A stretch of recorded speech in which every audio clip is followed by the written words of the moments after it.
মমতা বন্দ্যোপাধ্যায়কে ঘরে ঢুকে হারাতে হবে, তাই ভবানীপুরে শুভেন্দু অধিকারীকে দাঁড় করানো হয়েছে।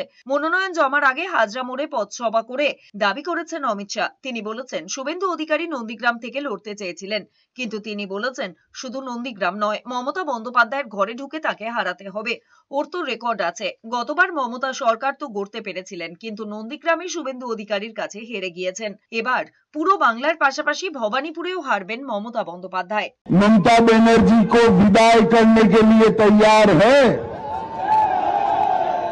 मगर भवानीपुर वालों, पूरे बंगाल में परिवर्तन करने आपके हाथ में है। अगर भवानीपुर वाले एक ही सीट जिता दे तो परिवर्तन अपने आप हो जाएगा।